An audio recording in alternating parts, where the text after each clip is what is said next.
നമസ്കാരം.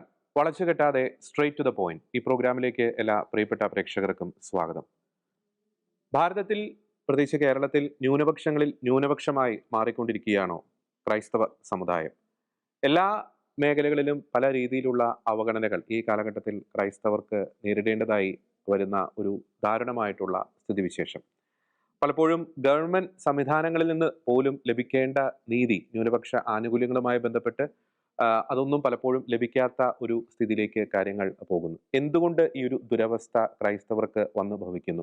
ഒരു micro minority, ആ ഒരു കൺസെപ്റ്റ് ഈ അടുത്ത നാളുകളിൽ വളരെ വലിയ രീതിയിൽ ചർച്ചയാവുകയാണ്. ഒരു മൈക്രോ മൈനോറിറ്റി പദവി ക്രൈസ്തവർക്ക് ലഭിക്കേണ്ട ഒരു സമയം അതിക്രമിച്ചിരിക്കുന്നുവോ? എന്താണ് യഥാർത്ഥത്തിൽ ന്യൂനപക്ഷ ആനുകൂല്യങ്ങളുമായി ബന്ധപ്പെട്ട്, മറ്റ് നീതി നിഷേധവുമായി ബന്ധപ്പെട്ട് ക്രൈസ്തവർ നേരിടുന്ന പ്രശ്നങ്ങൾ? ഈ വിഷയങ്ങളിൽ വളച്ചുകെട്ടാതെയുള്ള ഉത്തരങ്ങളുമായി ഇന്ന് നമ്മോടൊപ്പമുള്ളത് CBC laity council secretary Shri chevalier advocate VC Sebastian ആണ്. ശ്രീ VC സെബാസ്റ്റ്യൻ, ഒത്തിരി സ്നേഹത്തോടെ ഈ പ്രോഗ്രാമിലേക്ക് അങ്ങേ സ്വാഗതം ചെയ്യുകയാണ്. എനിക്ക് തോന്നുന്നു സാർ, കേരളത്തിൽ ആദ്യമായിട്ട് ഈ ക്രൈസ്തവർക്ക് ഈ മൈക്രോ മൈനോറിറ്റി എന്നൊരു കോൺസെപ്റ്റ് മുന്നോട്ട് വെച്ചത് അങ്ങാണ്. എന്തുകൊണ്ട്, ഏത് സാഹചര്യത്തിലാണ് ഈ മൈക്രോ മൈനോറിറ്റി എന്നൊരു കോൺസെപ്റ്റ് അങ്ങ് മുന്നോട്ട് വെച്ചത്? ജോജി, ആദ്യം തന്നെ പറയട്ടെ, ഒരുപക്ഷെ ഒരു ഡീറ്റെയിൽ ആയിട്ടുള്ള വിശദീകരിച്ചുള്ള ഒരു ചർച്ചയിലേക്ക് ആദ്യമായിട്ട് ഈ വിഷയം ഉയർത്തിക്കാട്ടിയിരിക്കുന്നത് ഷെക്കീന ചാനലാണ്. ചാനലിനെ പ്രത്യേകമായിട്ട് അഭിനന്ദിക്കുന്നു. മറ്റ് ചാനലുകളിലൊക്കെ ഇതുമായിട്ട് ബന്ധപ്പെട്ട ചില ന്യൂസുകളൊക്കെ ഇതിനു മുമ്പ് കവർ ചെയ്ത് പോയിട്ടുണ്ട്. പക്ഷെ ഇത് വളരെ വിശദമായിട്ട് ചർച്ച ചെയ്യേണ്ട ഒരു വിഷയമായിട്ട് തന്നെ എടുത്ത് മുന്നോട്ട് വന്നതില് പ്രിയപ്പെട്ട ജോജിയെ ഞാൻ പ്രത്യേകമായിട്ട് അഭിനന്ദിക്കുകയുമാണ്.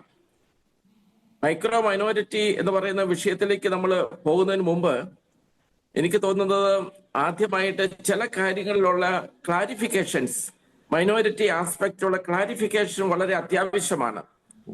കാരണം മൈനോറിറ്റി, ന്യൂനപക്ഷം എന്നതിനെ കുറിച്ച് പല വിചിത്രമായിട്ടും വിഭിന്നമായിട്ടുള്ള ചിന്താധാരകള് സമൂഹത്തിന്റെ വിവിധ കോണുകളിൽ നിന്ന്, വിവിധ മേഖലകളിൽ നിന്നൊക്കെ ഉയർന്നു വരാറുണ്ട്. പക്ഷെ അതിന്റെ കറക്റ്റായിട്ടുള്ള വെർഷനിലേക്ക് പോകുവാന് പലർക്കും ഇന്ന് സാധിക്കുന്നില്ല എന്നുള്ളതാണ് പരമാർത്ഥം. ഇത് ഏതാണ്ട് സർക്കാരിൽ നിന്ന് പിടിച്ചു വാങ്ങുന്ന ചില വകുപ്പുകളാണ്, ചില മേഖലകളാണ് എന്നുള്ളതൊക്കെ തെറ്റിദ്ധാരണകള് രാഷ്ട്രീയപരമായിട്ടുള്ള നേട്ടങ്ങൾക്ക് വേണ്ടിയും ചില വർഗീയപരമായിട്ട് ചിന്തിക്കുന്ന സമൂഹങ്ങളുമൊക്കെ ഉയർത്തിക്കാട്ടുന്നത് വളരെ ദുഃഖത്തോടുകൂടിയാണ് ഞാൻ കാണുന്നത്. ശരിക്കും പറഞ്ഞു കഴിഞ്ഞാൽ പൗരന്മാർക്ക് ഭരണഘടന നൽകുന്ന തുല്യതയ്ക്കൊപ്പം ന്യൂനപക്ഷങ്ങൾക്ക് സംരക്ഷണവും ന്യൂനപക്ഷ അവകാശങ്ങളിന്മേൽ ഉറപ്പും നൽകുന്നതാണ് ഇന്ത്യൻ ഭരണഘടന എന്നുള്ളത് പലരും അങ്ങ് വിസ്മരിച്ചു പോവുകയാണ്. സമത്വവും വിവേചന രാഹിത്യവും പൗരസ്വാതന്ത്ര്യവും പ്രഖ്യാപിക്കുന്നതോടൊപ്പം തന്നെ മത ഭാഷ ന്യൂനപക്ഷങ്ങളെ രാജ്യത്തിന്റെ മുഖ്യധാരയിൽ കൊണ്ടുവന്ന് ശക്തിപ്പെടുത്തുക, അവർക്കായി ഒരു സംരക്ഷണ കവചം ഒരുക്കുക എന്നുള്ളതാണ് ഭരണഘടനാ ശില്പികൾ വളരെ ഭംഗിയായിട്ട് ചിന്തിച്ച് ബോധപൂർവം ഭരണഘടനയിൽ എഴുതി ചേർത്തിരിക്കുന്നതാണ് ഇപ്പോഴത്തെ ഉള്ള മൈനോറിറ്റി എന്ന് പറയുന്ന ആ വകുപ്പ് തന്നെ. ശരിക്കും പറഞ്ഞു കഴിഞ്ഞാൽ ഭരണഘടനയിലെ 14 തൊട്ട് 30 വരെയുള്ള വിവിധ ആർട്ടിക്കിളുകളിൽ ഇത് വളരെ വ്യക്തമായിട്ട് തന്നെ പറയുന്നുണ്ട് താനും. ആ ആർട്ടിക്കിളുകളിൽ പറയുന്ന ഭരണഘടന ഉറപ്പാക്കുന്ന അവകാശങ്ങളും സംരക്ഷണവും മൈനോറിറ്റിക്ക് വേണമെന്ന് മാത്രമേ നമ്മൾ ഉന്നയിക്കുന്നുള്ളൂ. ഇപ്പോൾ മൈക്രോ മൈനോറിറ്റിയെ കുറിച്ച് പറയുമ്പോൾ ഈ മൈനോറിറ്റി എന്ന് പറയുന്ന ആ കൺസെപ്റ്റും ആ ഭരണഘടനാ യാഥാർത്ഥ്യവും എങ്ങനെ രൂപപ്പെട്ടു എന്നുള്ളതിനെ കുറിച്ച് ഒരു ചെറിയ ബ്രീഫിംഗ് നല്ലതായിരിക്കുമെന്നാണ് ഞാൻ കരുതുന്നത്. അതിനെ അടിസ്ഥാനപ്പെടുത്തിക്കൊണ്ട് 2 പ്രധാനപ്പെട്ട കാര്യങ്ങളാണ് എനിക്ക് സൂചിപ്പിക്കുവാനുള്ളത്. അതായത് എന്നാണ് ഭരണഘടനയിലെ മൈനോറിറ്റി എന്ന് പറയുന്നുണ്ടെങ്കിൽ തന്നെയും എന്നാണ് മൈനോറിറ്റീസ് ആരൊക്കെ എന്ന് എക്സ്പ്ലെയിൻ ചെയ്ത് ഒരു ഗവൺമെന്റിന്റെ ഉത്തരവ് വന്നത്, കേന്ദ്ര സർക്കാരിന്റെ ഉത്തരവ് വന്നത് എന്നതും കൂടി നമ്മൾ അറിയണം.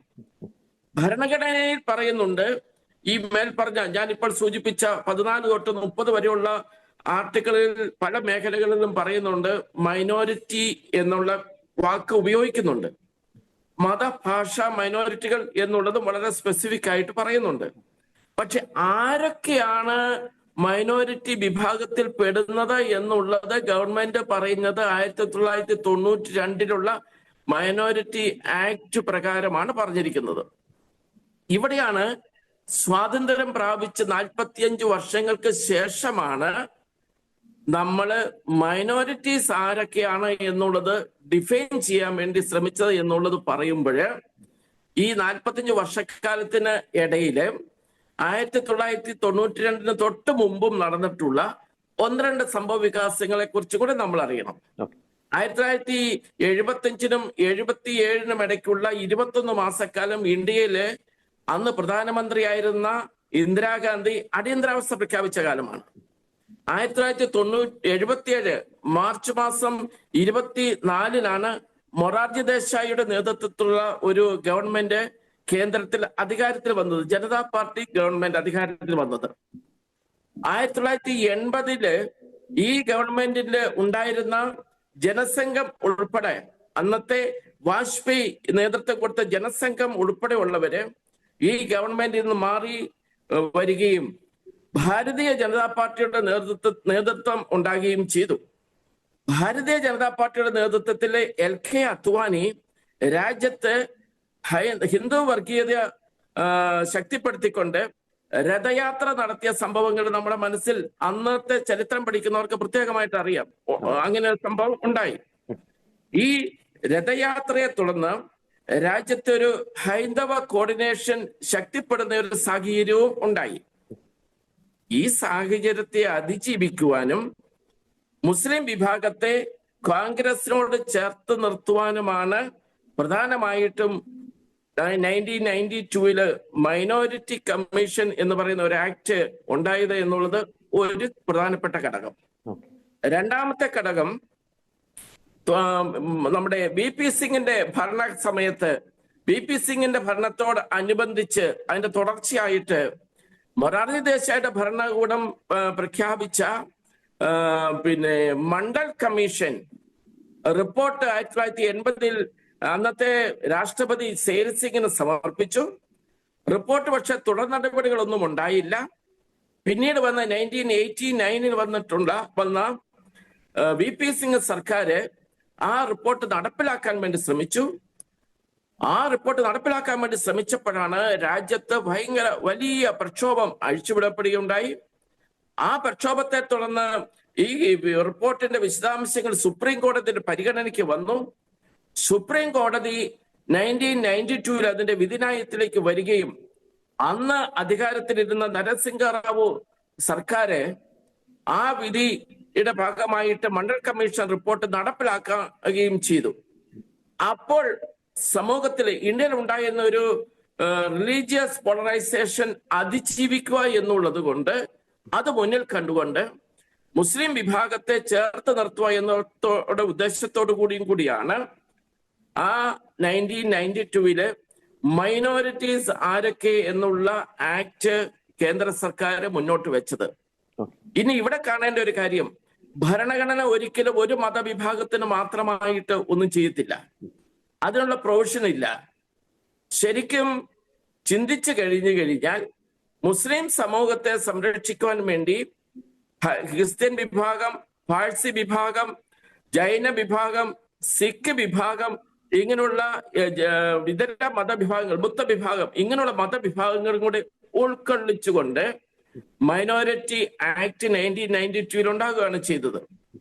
തുടർന്ന് ഇങ്ങോട്ടുള്ള ഓരോ കാലഘട്ടങ്ങളും നമ്മൾ വിലയിരുത്തുമ്പോൾ തുടർന്ന് ഇങ്ങോട്ടുള്ള മൈനോറിറ്റി 1993 മൈനോറിറ്റീസ് ആരൊക്കെയാണെന്നുള്ളതിനെ കുറിച്ചുള്ള ഓർഡർ ഗവൺമെന്റ് ഇറക്കിയത്. അന്ന് ജൈന വിഭാഗം ഇല്ലായിരുന്നു. 2014 ജൈന വിഭാഗത്തെ മൈനോറിറ്റി ആയിട്ട് മാറ്റിയത്. തുടർന്ന് ഇങ്ങോട്ടുള്ള ഓരോ കാലഘട്ടങ്ങളിലേക്ക് എടുക്കുകയാണെങ്കിൽ 2005 വരെ, അതായത് നമ്മുടെ മൻമോഹൻ സിംഗിന്റെ ഭരണ സമയം വരെ വിവിധങ്ങളായ ആക്ടിവിറ്റീസ്, വിവിധങ്ങളായ ക്ഷേമ പദ്ധതികൾ നടപ്പിലാക്കിയത് പ്രധാനമായിട്ടും ഊന്നൽ നൽകിക്കൊണ്ട് മുസ്ലിം വിഭാഗത്തിന് വേണ്ടിയായിരുന്നു.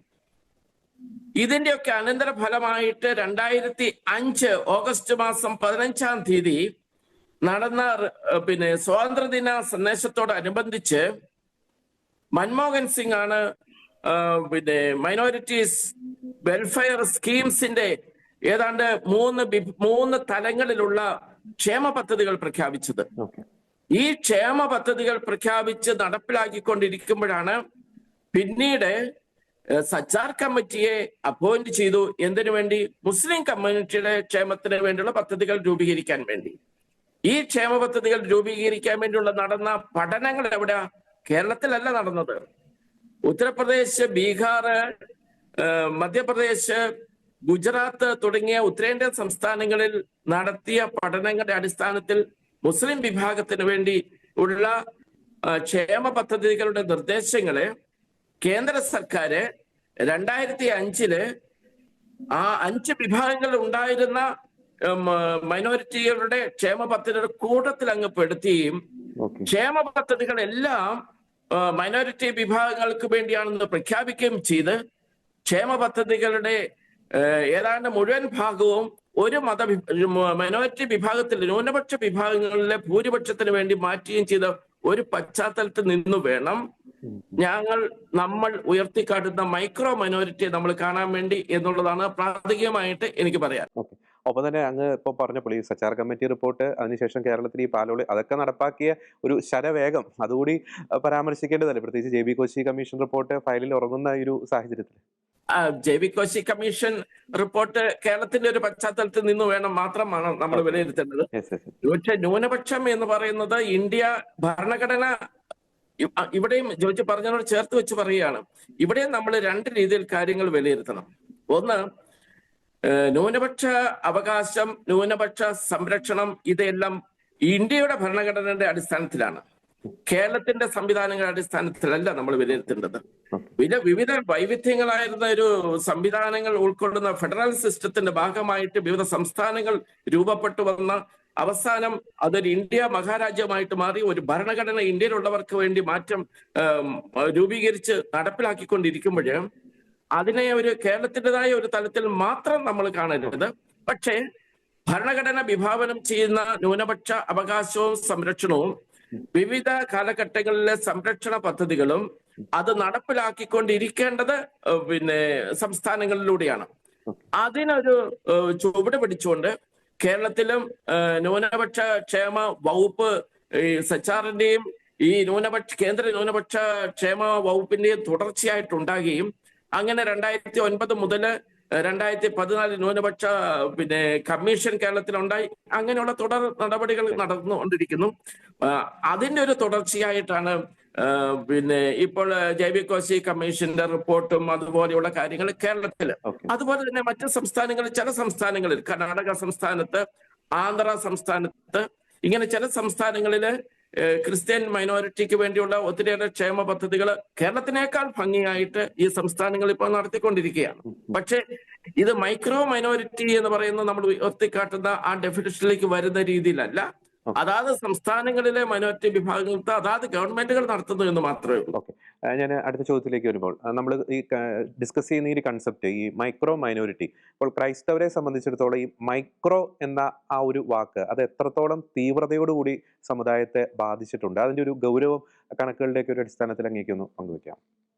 തീർച്ചയായിട്ടും അത് നമ്മൾ ഗൗരവമായിട്ട് എടുക്കേണ്ട വിഷയമാണ്. ചില ജനസംഖ്യാ കണക്കുകളെ കുറിച്ച് നമ്മുടെ സമൂഹം ഇപ്പോഴും നല്ല ബോധ്യത്തിൽ വന്നിട്ടില്ല. മൈനോറിറ്റിയുടെ അടിസ്ഥാനം എന്താ? മതഭാഷാ ന്യൂനപക്ഷങ്ങളിലെ സാമൂഹ്യമായ പിന്നോക്കാവസ്ഥയല്ല ശരിക്കും പറഞ്ഞ മൈനോറിറ്റിയെ കണക്കാക്കുന്നത്. ജനസംഖ്യയാണ് ഇതിൻ്റെ അതേ കണക്ക്. ജനസംഖ്യയിലുള്ള കൂടുതലും കുറവുമാണ് മെജോറിറ്റിയും മൈനോറിറ്റിയും കണക്കാക്കുക. അതാണ് നമ്മൾ ആദ്യം മനസ്സിലാക്കേണ്ടത്. പലരും ഇവിടെ സാമൂഹ്യമായ പിന്നോക്കാവസ്ഥ മൈനോറിറ്റിയുമായിട്ട് ബന്ധപ്പെട്ടുന്നത് തെറ്റായ ഒരു കാഴ്ചപ്പാടാണ്. ജനസംഖ്യയിലെ കൂടുതലും കുറവും, അതായത് ഭാരതം സ്വാതന്ത്ര്യം പ്രാപിച്ച് 1951 കണക്കനുസരിച്ചാണെങ്കിൽ ഇവിടുത്തെ ഹിന്ദു ജനസംഖ്യ 84.1% ആണ്. എന്നാൽ ഏറ്റവും അവസാനം വന്നിരിക്കുന്ന സെൻസസ് പ്രകാരം എന്ന് പറഞ്ഞു കഴിഞ്ഞാൽ 2011 സെൻസസ് പ്രകാരം അത് 79.8% കുറയുകയാണ് ചെയ്തിരിക്കുന്നത്. മുസ്ലിം ജനസംഖ്യ 1951 കണക്ക് പ്രകാരം 9.8% ആണ്. ഇപ്പൊ 2011 സെൻസസ് പ്രകാരം അത് 14.23% ഉയർന്നിരിക്കുകയാണ് ചെയ്തിരിക്കുന്നത്. ക്രിസ്ത്യൻ ജനസംഖ്യ എന്ന് പറഞ്ഞാൽ 1951 2.3% ആണ്. 1971 2.6% ആയിട്ട് നമ്മൾ ഉയർന്നിരുന്നു ക്രിസ്ത്യൻ വിഭാഗം. അതായത് എല്ലാ ക്രൈസ്തവ സമൂഹങ്ങളും ഒരുമിച്ച് ചേർന്നുള്ളതാണ് ക്രിസ്ത്യൻ വിഭാഗം, കാത്തലിക് ഉൾപ്പെടെ. 2011 സെൻസസിലേക്ക് വരികയാണെങ്കിൽ 2.3% ആയിട്ട് തന്നെ നിൽക്കുകയാണ്. എന്ന് പറഞ്ഞാൽ വലിയ മാറ്റങ്ങളൊന്നുമില്ല, സ്റ്റേബിൾ ആയിട്ട് പോകുന്നു. ഇടയ്ക്കൊന്ന് മാറി, അതിനുശേഷം കുറഞ്ഞു. മറ്റ് വിഭാഗങ്ങളെ സംബന്ധിച്ച് ഇതിലും കഷ്ടം പിടിച്ച അവസ്ഥയിലാണുള്ളത്, ഡിക്രീസിങ് ട്രെൻഡാണുള്ളത്. ഇവിടെ ഞാൻ ഉയർത്തുന്ന ചോദ്യം ഇതാണ്: ന്യൂനപക്ഷ വിഭാഗങ്ങളുള്ള 6 ന്യൂനപക്ഷ വിഭാഗങ്ങള്, അതിൽ ഒരു വിഭാഗത്തിന്റെ ജനസംഖ്യ വളരെയേറെ വർദ്ധിച്ചുകൊണ്ടിരിക്കുന്നു എന്ന് പറഞ്ഞു കഴിഞ്ഞാൽ 2-3 കാര്യങ്ങളിൽ അവർക്ക് ക്ഷേമ പദ്ധതികൾ കഴിഞ്ഞ കാലങ്ങളിൽ ഗവൺമെന്റ് കൊടുത്തതിന്റെ നല്ല ഉദാഹരണങ്ങളായിട്ട് അവരുടെ ജനസംഖ്യ വർദ്ധിക്കാനുള്ള സാഹചര്യമുണ്ടായി. സാമൂഹ്യ മേഖലയിലും വിദ്യാഭ്യാസ മേഖലയിലും മറ്റ് വിവിധ രംഗങ്ങളിലും അവർക്ക് ഒരു ഉയർച്ചയുണ്ടായി. എന്നാൽ ക്രൈസ്തവ വിഭാഗം, ന്യൂനപക്ഷ വിഭാഗങ്ങളിൽ പെടുന്ന ക്രൈസ്തവ വിഭാഗത്തിന് ഈ പറയുന്ന രീതിയിലുള്ള ഉയർച്ച ഉണ്ടായില്ല എന്നുള്ളതിന്റെ തെളിവാണ് ജനസംഖ്യയിൽ വർധനവ് ഉണ്ടായിട്ടില്ല എന്നുള്ളത്. അപ്പോൾ ക്ഷേമം കൊടുക്കേണ്ടത് ആർക്കാണ്? സംരക്ഷണം കൊടുക്കേണ്ടത് ആർക്കാണ്? ജനസംഖ്യ വർദ്ധിക്കുകയും സാമൂഹ്യമായിട്ടും വിദ്യാഭ്യാസപരമായിട്ടും സാമ്പത്തികമായിട്ടും ഉയർന്നുകൊണ്ടിരിക്കുകയും ചെയ്യുന്ന ഒരു വിഭാഗത്തിനാണോ വീണ്ടും ക്ഷേമം കൊടുക്കേണ്ടത്? അതോ ജനസംഖ്യയിൽ കുറഞ്ഞുകൊണ്ടിരിക്കുന്നതും സാമ്പത്തികമായിട്ടും പിന്നോക്കാവസ്ഥയിലേക്ക് പുറന്തള്ളപ്പെട്ടുകൊണ്ടിരിക്കുന്നതും വിവിധ മേഖലകളിൽ നിന്നെല്ലാം മാറിക്കൊണ്ടിരിക്കുന്നതും തകർന്നുകൊണ്ടിരിക്കുന്നതുമായ ഒരു വിഭാഗത്തിനാണോ നമ്മൾ ക്ഷേമം കൊടുക്കേണ്ടത്? ഇതിനെക്കുറിച്ചുള്ളൊരു വ്യക്തതയാണ് സർക്കാരിന്റെയും ഭരണ സംവിധാനങ്ങളുടെയും ഭാഗത്തുനിന്ന് വരേണ്ടത്. ആ വ്യക്തത വന്നു കഴിയുമ്പോൾ 14.5% ഉള്ളവർക്കല്ല സംരക്ഷണം കൊടുക്കേണ്ടത്. 2.3%, 1.9%, 0.1%, 0.07% ഒക്കെ ഉള്ള 2.5% താഴെയുള്ള ആ ഒരു വിഭാഗത്തിനാണോ കൊടുക്കേണ്ടത് എന്നുള്ള ചോദ്യം ഉയരുന്നത്. അതുകൊണ്ടാണ് നമ്മൾ പ്രത്യേകിച്ച് നമ്മൾ ഉയർത്തിക്കാട്ടുന്ന ഒരു കാര്യം, മൈക്രോ മൈനോരിറ്റി എന്നൊരു വിഭാഗത്തെ കുറിച്ചുള്ള നിർവചനം സർക്കാരിന്റെ ഭാഗത്തുനിന്ന്, കേന്ദ്ര സർക്കാരിന്റെ ഭാഗത്തുനിന്ന് ഉണ്ടാകണം. ആ നിർവചനത്തിന് വേണ്ടിയാണ് ഞാനും ജോജിയും ഈ ചർച്ച ഇപ്പോൾ നടത്തുന്നത്. മറ്റൊരു രീതി ചിന്തിക്കുമ്പോൾ സാറേ, അതായത് ഈ വോട്ട് ബാങ്ക് പൊളിറ്റിക്സ് അല്ലേ അക്ഷരാർത്ഥത്തിൽ നമ്മൾ ഇപ്പോൾ നിലവിലെ ഭാരതത്തിലെ സാഹചര്യത്തിൽ, ഇപ്പോൾ കേരളത്തിലെ സാഹചര്യത്തിൽ ന്യൂനപക്ഷം ആരാണ് എന്ന് നിർവചിക്കുന്ന ഒരു സാഹചര്യം സൃഷ്ടിക്കുന്നത്? അതല്ലാതെ അങ്ങ് നേരത്തെ സൂചിപ്പിച്ച പോലെ ഭരണഘടനയിൽ പറഞ്ഞിട്ടുണ്ട്, നിയമങ്ങൾ അനുശാസിക്കുന്ന ചില ഘടകങ്ങളുണ്ട്, ചില നിർവചനങ്ങളുണ്ട്. അതൊന്നുമല്ല, വോട്ട് ബാങ്ക് പൊളിറ്റിക്സ് ആണ് നിലവിൽ ന്യൂനപക്ഷം ആരാണ് എന്ന് തീരുമാനിക്കുന്നത് എന്ന് പറഞ്ഞു കഴിഞ്ഞാൽ അതിനെ നമുക്ക് കുറ്റം പറയാൻ സാധിക്കും? ജോജി, ഓരോ നിയമങ്ങളുടെ രൂപീകരണത്തിന് പിന്നിലും ഓരോ ക്ഷേമ പദ്ധതികളുടെ രൂപീകരണത്തിന് പിന്നിലുമെല്ലാം അധികാരത്തിലേറുവാനുള്ള വോട്ടിന്റെ രാഷ്ട്രീയം തന്നെയാണെന്നുള്ള കാര്യത്തിൽ യാതൊരു സംശയവുമില്ല. ഭരണഘടന പോലും ഭേദഗതി ചെയ്യപ്പെടുകയും പ്രാദേശികമായിട്ട് നിയമങ്ങൾ നിർമ്മിക്കുകയും പ്രാദേശികമായിട്ടുള്ള സംരക്ഷണ ക്ഷേമ പദ്ധതികളെല്ലാം പ്രഖ്യാപിക്കുന്നതും ഈ വോട്ട് ബാങ്ക് രാഷ്ട്രീയത്തിന്റെ ഭാഗം തന്നെയാണ്. ഭരണഘടനയെ പോലും തിരുത്തി എഴുതുന്ന രീതിയിലേക്ക് കാര്യങ്ങളൊക്കെ പോയിക്കൊണ്ടിരിക്കുന്ന കാലഘട്ടത്തിലാണ് നാം എന്നുള്ളത് ഇന്നും തിരിച്ചറിയാത്തതും ഇന്നും നേരം വെളുക്കാത്തതും ക്രിസ്ത്യ വിഭാഗങ്ങൾക്ക് മാത്രമാണ്. ഞാൻ ഈ അടുത്ത നാളുകളിൽ മറ്റ് ചില സമുദായങ്ങളുടെയൊക്കെ മീറ്റിങ്ങുകളിൽ അവരെ എന്നെ ഗസ്റ്റായിട്ട് വിളിച്ചിട്ടുണ്ട്. ഞാൻ അത് പോയി അറ്റൻഡ് ചെയ്യുകയും ചെയ്തിട്ടുണ്ട്. ഞാൻ കണ്ട ഒരു കാര്യം, എല്ലാവരും ചിന്തിച്ചുകൊണ്ടിരിക്കുന്നത് 2047 ഇന്ത്യ എങ്ങനെ വേണം എന്നുള്ളതിനെ കുറിച്ചാണ്. അത് എഡ്യൂക്കേഷൻ രംഗത്ത്. ഞാൻ ഉന്നത വിദ്യാഭ്യാസ മേഖലയിലെ 1-2 അസോസിയേഷനുകളുടെ എക്സിക്യൂട്ടീവ് സെക്രട്ടറി എന്ന നിലയിൽ ഞാൻ ആ മേഖലകളിൽ പ്രവർത്തിച്ചുകൊണ്ടിരിക്കുന്ന ചില സമുദായ സംഘടനകളുടെയൊക്കെ മീറ്റിംഗിൽ പങ്കെടുത്തപ്പം അവരെല്ലാം ചിന്തിക്കുകയും അവരെല്ലാം പ്ലാൻ ചെയ്യുകയും പദ്ധതി രൂപീകരിക്കുകയും ചെയ്തത് 2047 ഇന്ത്യയെക്കുറിച്ചും 2047 വിദ്യാഭ്യാസ, സാമൂഹ്യ, സാംസ്കാരിക മേഖലകളിൽ വരുത്തുന്ന മാറ്റങ്ങളെ കുറിച്ചാണ്. ഇത്രയും ദീർഘവീക്ഷണത്തോടെ ഒന്നും പോകാൻ വേണ്ടി വളരെ വേദനയോടെ പറയട്ടെ, ഞാൻ ഉൾപ്പെടുന്ന സമുദായത്തിന് ഇതുവരെയായിട്ട് സാധിക്കുന്നില്ല എന്നുള്ളത് വളരെ വാസ്തവമാണ്.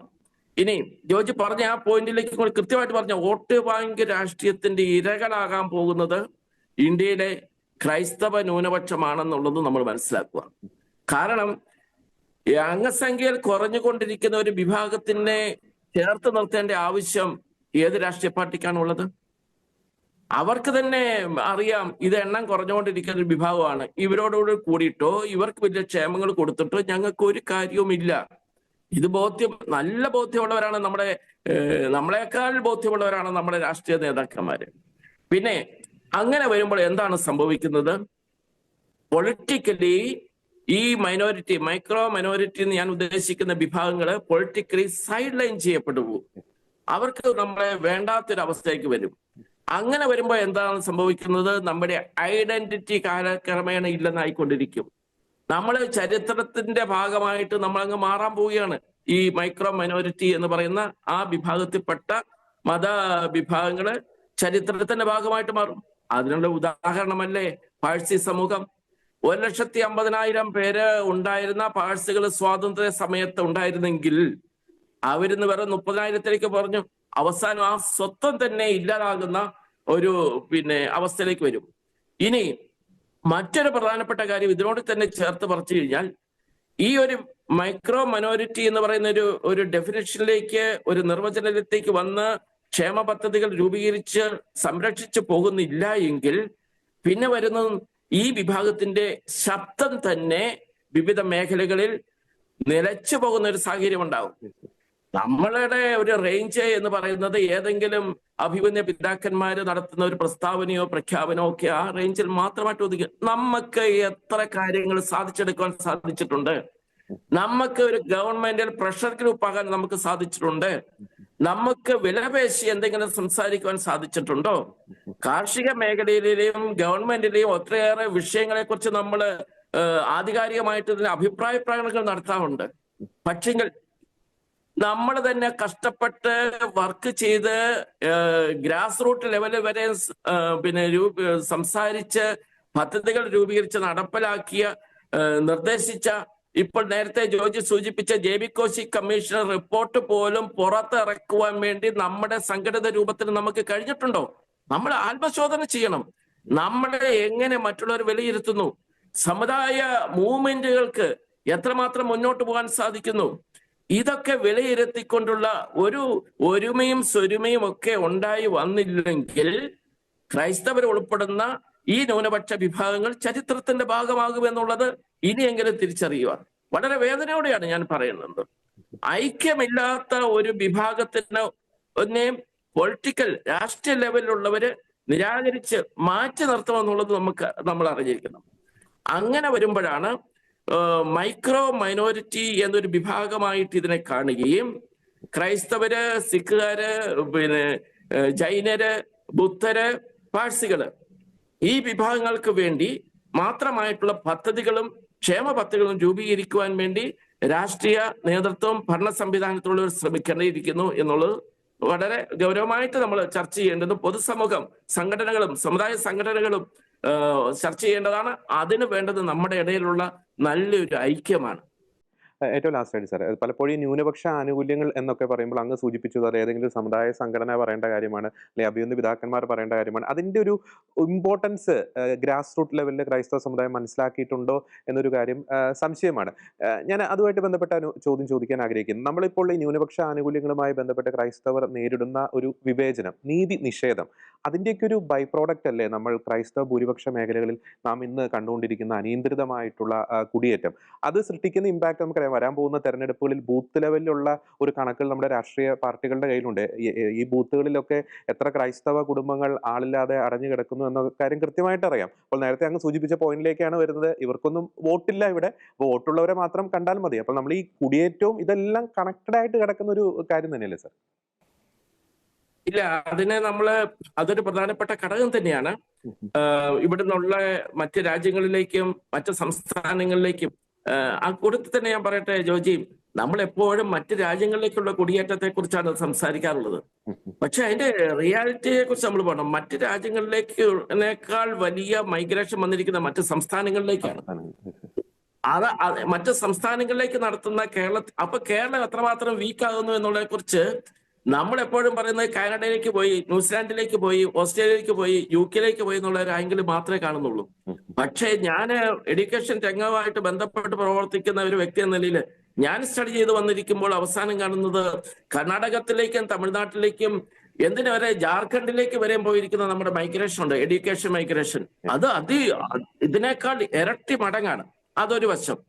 നേരത്തെ ഇവിടെ പറഞ്ഞ് നമ്മുടെ കേരളത്തിലെ പ്രത്യേകിച്ച് നമ്മുടെ മേഖലയിലുള്ള കുടുംബങ്ങളിൽ വന്നിരിക്കുന്ന ജനസംഖ്യയുടെ ഒരു പ്രധാനപ്പെട്ട കാര്യം മൈഗ്രേഷൻ ആണ്.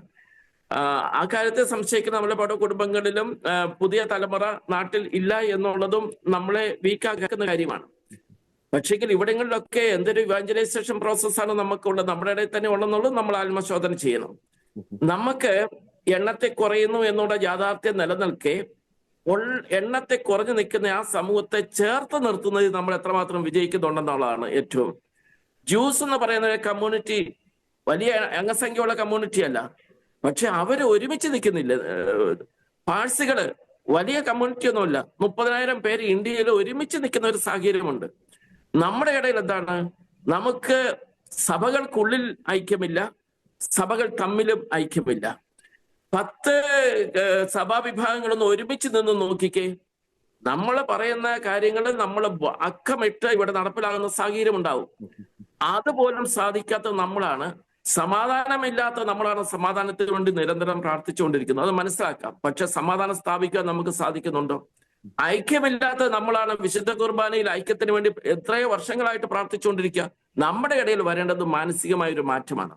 താൻ ആര്, വലിയവനാര്, ചെറിയവനാര് എന്നുള്ളതൊക്കെ വിട്ടിട്ട് ക്രൈസ്തവ വിഭാഗങ്ങൾ തമ്മിലും കാത്തോലിക്ക വിഭാഗങ്ങൾക്കുള്ളിലും ഒക്കെ ഒരു ഒരുമയും സ്വരുമയും ഒക്കെ രൂപീകരിച്ചു വന്നു കഴിഞ്ഞാൽ ഏത് രാഷ്ട്രീയ നേതാക്കന്മാരും നമ്മുടെ ഇടയിലേക്ക് തന്നെ വരുന്ന നമ്മൾ ഉദ്ദേശിക്കുന്ന രീതിയിൽ കാര്യങ്ങൾ നടത്തുവാൻ സാധിക്കും. ഇതാണ് ശരിക്കുമുള്ളത്. അതിൽ അംഗസംഖ്യ കുറഞ്ഞു എന്നതിന്റെ പേരിൽ മാത്രം, അതൊരു ഘടകമാണ്, പേരിൽ മാത്രം നമ്മളെ മാറ്റി നിർത്തുന്ന സാഹചര്യം ഉണ്ടാകത്തില്ല. പക്ഷേ മൈക്രോ മൈനോറിറ്റി ആയിട്ട് ജനന നിരക്കിന്റെയും ജനസംഖ്യാ ശോഷണത്തിന്റെയും ഒക്കെ അടിസ്ഥാനത്തിൽ സാംസ്കാരികമായിട്ടും വിദ്യാഭ്യാസപരമായിട്ടും പുറകോട്ട് പോകുന്നതിന്റെ അടിസ്ഥാനത്തിൽ ഈ ഒരു വിഭാഗത്തിന് ക്ഷേമ പദ്ധതികള് അതിന്റെ അടിസ്ഥാനത്തിൽ ഒരു നിർവചനം കൊണ്ടു കഴിഞ്ഞാൽ മാത്രമേ ഉള്ളൂ അടുത്ത നടപടിയിലേക്ക് പോകാൻ സാധിക്കുള്ളൂ. ആ നിർവചനം നൽകേണ്ടത് കേന്ദ്ര സർക്കാരാണ്. അതിനുശേഷമുള്ള ക്ഷേമ പദ്ധതികൾ രൂപീകരിച്ചാൽ മാത്രമേ ഉള്ളൂ ഈ സമൂഹത്തിന്റെ, ക്രൈസ്തവ സമൂഹത്തിന്റെ, ക്രൈസ്തവ സമുദായത്തിന്റെ നിലനിൽപ്പ് ഉണ്ടാകുകയുള്ളൂ.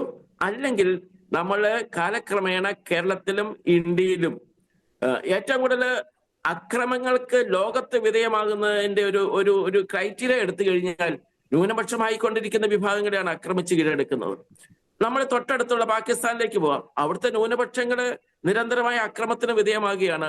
ബംഗ്ലാദേശിലേക്ക് എടുക്കാം, അവിടുത്തെ ന്യൂനപക്ഷങ്ങളും അക്രമത്തിന് വിധേയമാകുന്നു. നേരത്തെ ഞാൻ പറഞ്ഞ പാകിസ്ഥാനിലെ ഹിന്ദുക്കളും ക്രിസ്ത്യൻസും, ബംഗ്ലാദേശിലെ ഹിന്ദുക്കളും ക്രിസ്ത്യൻസും.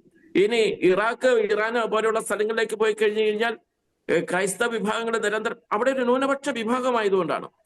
ഇതേ തന്നെ അല്ലേ നാളെ ഭാവിയിൽ ഈ നാട്ടിലും ആവർത്തിക്കാൻ പോകുന്നത്? നമ്മൾ ദീർഘവീക്ഷണത്തോടെ കാണുക.